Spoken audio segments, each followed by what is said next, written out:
Okay guys, what's up?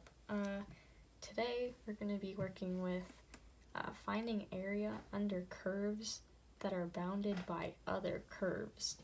So if you remember, a little while back we did curves and we were trying to find the area with like Riemann sums from the bottom of the curve to the x-axis. So now we're taking it a little step further, and rather than finding what it is up to the x-axis, we're going to see what it is in relation to a different curve that's on the same graph. So there's basically three kinds of scenarios. Here's the first one. The first one is when you have two curves rather, and they're not touching each other and they're never going to intersect. So you're just finding the area from one point to another.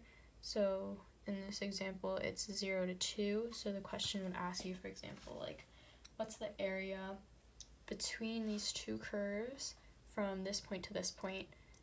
In this one it's a little different, they intersect, but here one curve is always going to be on top while the other one will remain on the bottom.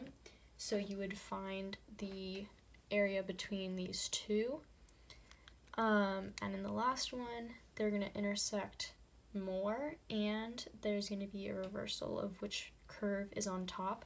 So for example, this one, it intersects, this curve is going to remain on top until this point where the pink curve will be on top and the green one will be on the bottom. So there's some pretty simple steps. The first is to look at the graph. If it only gives you the actual equation, you can graph it on your graphing calculator and get a visual to see which category it falls into. And looking at the domain and intersections. So if it does have an intersection, you're going to want to keep in mind that those would be bounds once you're setting up your integrals. The next step is to use those bounds to actually start setting your integral up. So essentially what's going to be done is you're going to subtract the top curve, or the integral of the top curve, from the bottom curve. So like here, I'll go ahead and write it out down here.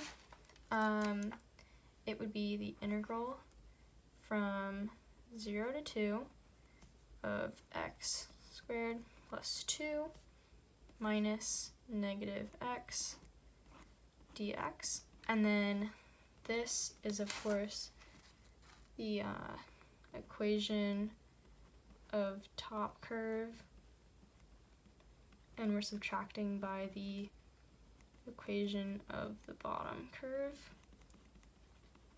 I'm sorry. And then when you plug this into your calculator, you will get 8.6 blah blah blah blah blah. Right? So for this one, it's a little different because you're actually going to be working with the bound setup. So if they don't give you the intersections, you can go and graph it on your calculator and figure out where they intersect, or you can do it algebraically. To save time, this one is going to be 1, 1, and this one is going to be -2, -2. So the way you would set this up is the integral from from -2 to 1 of 2 minus x squared minus x dx. And then when you plug that into your calculator and solve, you would get 4.5. So 4.5 is going to be the area within this space, right? And for the last one, this one is a little different because typically when you're doing your integral, you're going to take the top curve subtracted by the bottom curve, but here we have where they switch.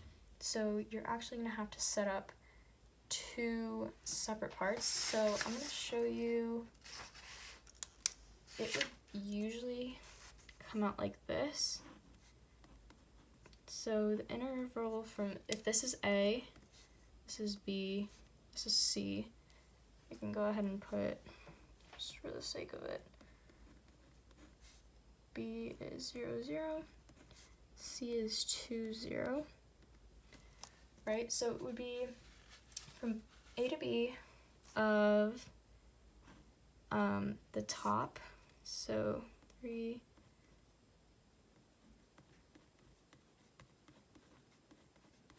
subtracted by the bottom,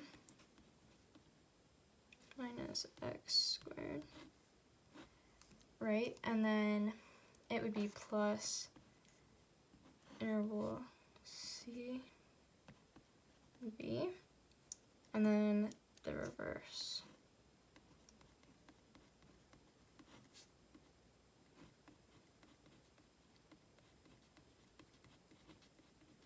Okay, right, and it's worth mentioning, sorry if that's hard to see, boom. Okay, so it's worth mentioning, there's certain times, probably if you don't have a calculator and it's a non-calculator portion of your test, there's going to be times where it's going to say just set it up, and that's where they would be testing if you know the calculus versus the algebra. So, like, if you have a calculator, you'll actually be able to go in and mathematically solve for it. Also, should have actually put the numbers in, but whatever. If not, it's just knowing, like, you have to prove that you know you would subtract which curve from which curve depending on what the graph actually looks like. So, if it just asks you to set it up, you would not put in any equations and only have your intervals, you know, and if it does, you would just set it up as you see and then put it into your calculator and solve for it.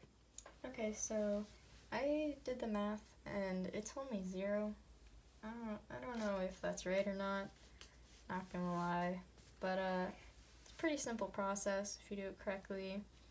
You know, you figure out which one it is, get your bounds set, do the interval, and subtract the top curve from the bottom curve, and boom, you're done. You might not even have to actually do the math, you know? So that's all I have for you guys tonight. I hope you have a beautiful night. Make sure to smash that like button, give a little subscribe, you know, I'm a new YouTuber or whatever. And yeah, see you next time.